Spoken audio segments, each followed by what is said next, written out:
Baik, Om Swastiastu. Om Swastiastu. Assalamualaikum warahmatullahi wabarakatuh. Shalom, namo buddhaya, dan salam sejahtera bagi kita semua, dan salam rahayu. Di Salam sini Rahayu. kami akan membahas UAS dari mata kuliah PTI, yang dimana tugasnya ialah membuat suatu poster terkait dengan teknologi. Sebelum memulai ke topik pembahasan poster, izinkan kami memperkenalkan diri terlebih dahulu. Perkenalkan, nama saya PT Ari Teguh Prasetya dengan NIM 2315101080 dan rekan-rekan saya. Perkenalkan, nama saya Komang Adi Pratama dengan NIM 2315110108.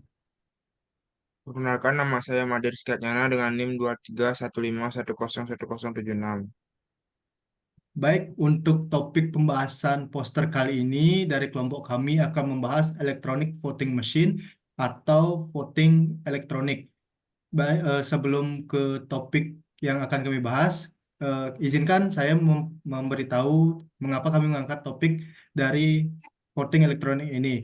Kami mengangkat voting elektronik ini dikarenakan masa-masa pemilu tahun 2024 akan segera dimulai, yang dimana terdapat rumor bahwa pemilihan kali ini akan menggunakan voting elektronik. Maka dari itu, kami mengangkat topik ini sebagai poster kami yang dimana ini berkaitan dengan teknologi. Baik, mari kita lanjut ke topik pembahasan berikutnya. Akan dijelaskan oleh rekan saya. Baik, di sini saya akan menjelaskan tentang pengertian electric voting machines. Jadi, electronic voting machines adalah perangkat elektronik yang digunakan dalam proses pemilihan atau pemilu untuk mencatat dan menghitung suara. Perangkat ini dirancang untuk menggantikan pemungutan suara manual dalam proses pemilihan. Pemilihan menggunakan perangkat ini untuk memberikan suara dan mesin secara otomatis mencatat dan menghitung suara tersebut. Mungkin pembahasan selanjutnya akan dilanjutkan oleh teman saya. Saya di sini akan menjelaskan fungsi, yaitu pemilihan menggunakan perangkat ini untuk memberikan suara yang secara otomatis direkam dan dihitung. Adapun fungsi jelas elektronik voting machine ini sendiri adalah yang pertama, pencatatan suara pemilihan menggunakan EVM untuk memberikan suara mereka dengan menekan tombol atau mengetuk layar sentuh yang sesuai dengan pilihan mereka. Yang kedua, menyimpan dan menghitung otomatis di mana EVM secara otomatis mencatat suara yang diberikan dan menghitung untuk menghasilkan hasil pilihannya.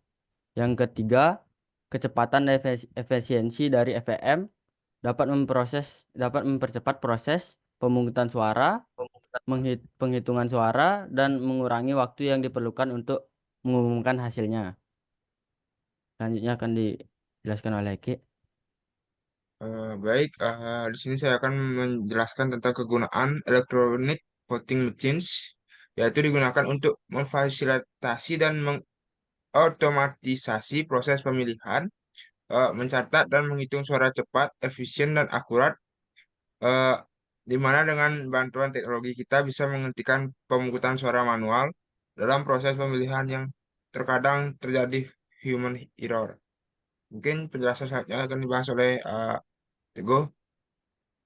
Baik, terima kasih atas waktunya. Di sini saya akan menjelaskan manfaat dari electronic voting machine. Bagaimana manfaat jika teknologi electronic voting machine ini digunakan di Indonesia? Ada beberapa negara yang telah melakukan atau menggunakan electronic voting machine sebelumnya. Yang pertama adalah Estonia pada tahun 2005, lalu ada India, Brazil, Belanda, dan juga yang paling sering menggunakan electronic voting machine ini adalah Amerika Serikat. Lalu, apakah electronic voting machine ini bisa digunakan di Indonesia? Menurut saya, electronic voting machine ini sangat bisa digunakan di Indonesia, yang dimana electronic voting machine ini memiliki manfaat untuk mengurangi human error yang seperti sudah dijelaskan tadi, ataupun kesalahan dalam memilih. Ada juga ada juga penghitungan suara yang cepat yang digunakan oleh electronic voting machine, namun ada juga kekurangan yang dihasilkan oleh electronic voting machine ini. Untuk kelebihannya akan dijelaskan oleh rekan saya. Ya, di sini saya akan menjelaskan tentang kelebihan. Yang pertama, cepat dan efisien. EVM dapat menghitung suara dengan cepat, mengurangi waktu yang dibutuhkan untuk mengumumkan hasil pemilih. Yang kedua, penghematan biaya. Meskipun biaya awal mungkin tinggi, EVM dapat menghemat biaya dan dalam jangka panjang karena mengurangi kebutuhan akan kertas dan tenaga kerja manual. Yang ketiga, mudah digunakan. EVM dirancang agar mudah digunakan oleh pemilih, pengoperasiannya relatif sederhana, dan pemilih hanya perlu menekan tombol untuk memberikan suara. Yang keempat, pengurangan kesalahan pemilih. Dengan sistem otomatis, kesalahan pemilih yang umumnya terjadi dalam pemilu manual dapat dikurangi. Yang keenam akan dijelaskan oleh Ari Teguh. Baik, di sini saya akan menjelaskan tentang kekurangan dari electronic voting machine. Yang pertama adalah keamanan cyber, yang dimana keamanan cyber ini lumayan sering terjadi atau kemungkinan diretasnya itu oleh pihak lain itu ada. Nah, keamanan cyber sendiri itu terjadi di India, Amerika Serikat, dan juga Belanda. Dan yang kedua adalah keterbatasan transparansi, yang dimana penggunaan electronic voting machine ini tidak transparan, alias suaranya langsung masuk ke panitia dan itu akan diumumkan langsung ke publik tanpa ada transparansi dari pemilihan suara tersebut atau pengumuman dari pengangkatan suara-suara tersebut. Seperti contohnya ialah saat kita memilih presiden atau yang lain itu pasti ada pengangkatan suara atau penghitungan hasil votingnya. Ya, dan keterbatasan transparansi ini dikhawatirkan dan juga dapat terjadi di Venezuela, Jerman, dan juga India. Yang ketiga adalah ketidakpercayaan publik, yang dimana ketidakpercayaan publik ini didasari oleh keterbatasan transparansi, yang dimana ini akan merujuk ke nomor 4. Dan ketidakpercayaan publik ini terjadi di Jerman, Belanda, dan juga India. Dan yang nomor 4 adalah kemungkinan manipulasi, yang dimana kemungkinan manipulasi ini bisa terjadi ketika pihak penyelenggara pemungutan suara ini tidak transparan memberitahu hasilnya. Jadi untuk nomor 1 itu keamanan cyber itu bisa diretas oleh sekelompok orang, yang dimana itu bisa memanipulasi hasil untuk calon yang ingin dipilih. Nah, dan yang kedua adalah keterbatasan transparansi itu, dia kemungkinan panitia itu akan memanipulasi hasil untuk memenangkan salah satu calonnya saja.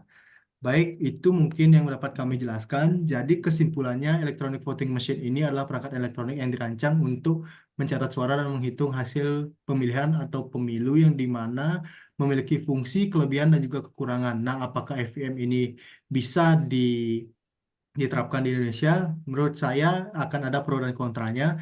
Namun jika ingin menggunakan electronic voting machine ini, mungkin harus dilaksanakan sosialisasi terlebih dahulu terkait electronic voting machine, dikarenakan masih ada pemilih-pemilih yang bukan berasal dari generasi milenial atau Gen Z, yang dimana itu apa di masih ada pemilih yang usianya sudah lewat atau bukan Lansia. Gen Z dan milenial. Jadi untuk itu, apakah electronic voting machine bisa digunakan di Indonesia? Bisa, dengan catatan melakukan sosialisasi terlebih dahulu agar orang-orang tidak bingung nantinya untuk melakukan pemungutan suara menggunakan electronic voting machine ini. Baik, sekian presentasi dari kelompok kami. Mohon maaf apabila ada salah kata dan juga ada kekurangan. Sekian dan terima kasih. Om Santi Santi Santi Om. Wassalamualaikum warahmatullahi wabarakatuh. Namo Buddhaya, salam sejahtera bagi kita semua, dan salam harmoni.